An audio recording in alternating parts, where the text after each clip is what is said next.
بسم اللہ الرحمن الرحیم۔ مقبرہ خیر النساء روہتاس فورٹ سیریز کی دوسری قسط اور اس کے ساتھ مقبرہ حضرت شاہ مراد رحمۃ اللہ علیہ۔ ہمارے سیرین اسکیپ کے ویورز کے لیے ایک اور دلچسپ سفر نامہ لے کے حاضر ہوئے ہیں۔ یہ مقبرہ روہتاس فورٹ کی طرف جاتے ہوئے روہتاس فورٹ سے ہارڈلی 400-500 میٹر پہلے رائٹ سائڈ پہ ٹرن لے کے تھوڑا سا یہ آف روڈ ہے، اس کے ساتھ جانا پڑتا ہے، تو یہ سامنے مقبرہ واقع ہے۔ یہ دراصل شیر شاہ سوری کے ایک جرنیل تھی یہ عورت خیر النساء۔ اس کے والد صاحب کا نام قادر بخش تھا، اور یہ یہاں پہ جو ہے جس وقت وہ فوت ہوئی تو یہاں پہ مدفن ہوئی وہ، اور یہاں پہ ان کا ایک عظیم الشان مقبرہ تعمیر کروایا شیر شاہ سوری نے۔ اگرچہ بعد میں یہاں سے ان کے جو جسم کی باقیات تھیں ان کو نکال کے کسی اور جگہ دفن کیا گیا۔ یہ مقبرہ جو ہے یہ اس وقت ایک خالی مقبرہ ہے، اس کے ساتھ آگے 2-4 قبریں ہیں، لیکن فی الحال جو ہے یہ اندر خیر النساء کی قبر نہیں ہے، لیکن یہ پرشکوہ عمارت اپنے دور کے فن تعمیر کے ایک انتہائی نادر نمونہ کے طور پہ موجود ہے۔ یہ جب آپ اس جانب جب آپ رواں ہوتے ہیں تو مین گیٹ سے آگے تقریباً یہ 100 میٹر کا یہ پیوڈ پیچ بنا ہوا ہے، پکا راستہ ہے یہ، دائیں طرف اور بائیں طرف بینچز لگے ہوئے ہیں ٹورسٹ وغیرہ کے بیٹھنے کے لیے۔ یہ اس میں جو اس کی کلچرل ہیریٹیج کی سائٹس ہوتی ہیں آپ کی، جو وزارت ان کو ڈکلیئر کر دیتی ہے، یہ اس میں شامل ہے۔ تو بڑا یہ جس دن ہم گئے یہاں پہ سردیوں کا موسم، فوگی جو ہے ویدر تھا، اور لیکن اس کے باوجود اس کی جو ہے شان و شوکت، اس کا ہیبت، اس کا دبدبہ جو ہے وہ اپنی جگہ قائم ہے، اور بڑا خوبصورت یہ فیل کرنے سے تعلق رکھتا ہے۔ یہاں پہ بڑے زبردست قسم کے بینچز لگے ہوئے ہیں جہاں پہ آپ بیٹھ سکتے ہیں، اس ٹائم کو انجوائے کر سکتے ہیں، اور یہاں پہ آپ اس چیز کو مکمل طور پہ دیکھ سکتے ہیں۔ جیسے آپ جاتے ہیں تو سب سے پہلے یہ رائٹ سائڈ پہ ایک چھوٹا سا قبرستان ہے جس کے اندر یہ حضرت شاہ مراد رحمۃ اللہ علیہ کا وہ ہے مقبرہ ہے۔ اگرچہ مجھے اس کی کچھ تاریخ یہاں پہ معلوم نہیں ہو سکی، میں نے 1-2 لوکل سے یہاں سے پوچھنے کی کوشش بھی کی تو انہوں نے کہا اسی دور کے یہ کوئی بزرگ تھے جو یہاں پہ مدفن ہوئے۔ لیکن یہاں پہ میں ایک چیز کی داد دینا بڑا ضروری سمجھتا ہوں کہ یہ جو اللہ کے پیارے لوگ ہوتے ہیں یہ ہمیشہ ان جگہوں کا انتخاب کرتے ہیں جہاں پہ 3-4 بڑے کامن فیکٹرز ہوتے ہیں۔ بیوٹی ہوتی ہے وہاں پہ، ایک نیچرل بیوٹی ہوتی ہے، کامنیس ہوتی ہے، ایک سیریننیس ہوتی ہے، وہاں پہ خاموشی، ہیبت، خوبصورت مناظر، اور بندہ وہاں پہ بیٹھ کے جو ہے نا سکون سے اللہ پاک کی عبادت کر سکتا ہے، اللہ کو یاد کر سکتا ہے۔ باقی جتنی چیزیں یہ اس کے بعد کی کہانیاں، اس کے اندر ہم نہیں جائیں گے، لیکن ان لوگوں کے جو ہے اس کی حسن انتخاب کی داد دینا میرے بنتی ہے۔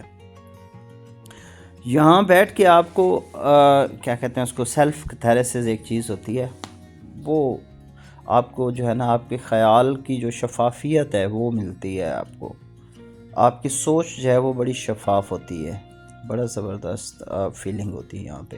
تو یہاں سے جب آپ آگے نکلتے ہیں تو یہ سامنے جو ہے یہ مقبرہ ہے، یہ اس دور کا دراصل فن تعمیر کا ایک بہت بڑا شاہکار ہے۔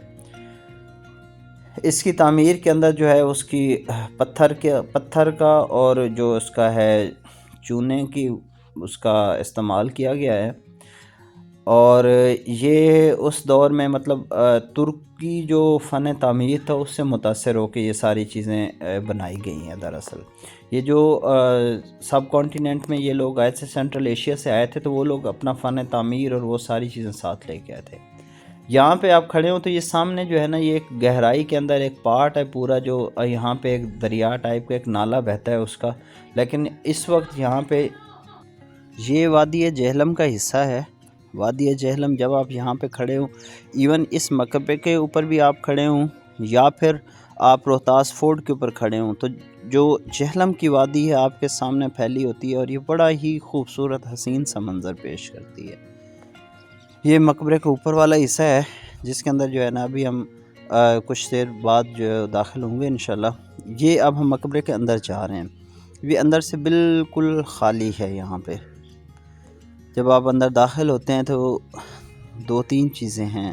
پہلی چیز تو یہ ہے کہ آپ اس دور کے فن تعمیر کو داد دیے بغیر رہ نہیں سکتے۔ دوسری چیز، اس عمارت کی جو ہیبت ہے وہ آپ کے دل پہ اترتی ہے، اس کا حسن آپ کے دل پہ اترتا ہے، آپ کو اس کا جو احساس ہے اس وقت کے لوگوں کا جو ہے وہ آپ کے دل پہ اترتا ہے۔ پھر اس کے بعد جو تیسری چیز ہے وہ یہ ہے کہ آپ اس کے بعد ان عمارات کے ساتھ کیے جانے والے سلوک پہ آپ تھوڑا سا خون کے آنسو ہوتے ہیں۔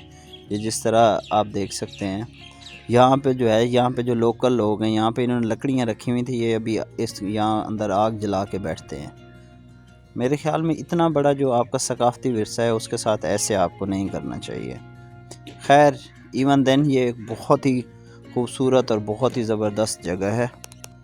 یہ مقبرے کی بیک سائیڈ ہے اور یہاں سے جو ہے پھر یہ پیچھے ایک دروازہ ہے جہاں سے آپ مقبرے کے اوپر بھی جا سکتے ہیں۔ یہ بڑی خوبصورتی سے یہاں پہ اس پہ سیڑھیاں بھی اندر بنائی گئی ہیں۔ یہ پیچھے 2 قبریں ہیں جن کے بارے میں مجھے نہیں معلوم ہو سکا کہ یہ کن کی قبریں ہیں۔ سیڑھیوں سے اوپر جائیں اگر تو یہاں پہ مزار کے چاروں کونوں کے اوپر 4 محرابیں بنی ہوئی ہیں، ان محرابوں کے اندر بیٹھنے کی جگہ ہے، اور ایون ان محرابوں کے علاوہ مزار کی چاروں طرف آنے جانے کا راستہ بھی ہے۔ اور اوپر چڑھنے کے بعد یہاں سے جو سامنے کا جو وادی جہلم کا منظر ہے وہ منظر انتہائی حسین ہے۔ میں دعا کر رہا تھا کہ کاش کہ ویدر کلیئر ہوتا تو میں آپ کو پورا منظر دکھا سکتا اور آپ یقیناً اس کے حسن میں کھو جاتے۔ اگر آپ کے پاس ایک مکمل دن ہے جو کہ آپ ماضی کے اندر جھانک کر اور اس کا احساس لے کر اگر گزارنا چاہتے ہیں تو یقین کریں کہ قلعہ روہتاس سے خوبصورت جگہ اس ایک دن کو گزارنے کے لیے ہو نہیں سکتی ہے۔ یہاں پہ آپ کو سب کچھ ملے گا، تاریخ، ہیبت، احساس، پر شکوہ فن تعمیر۔ ویڈیو دیکھنے کا بہت شکریہ، سلامت رہیں۔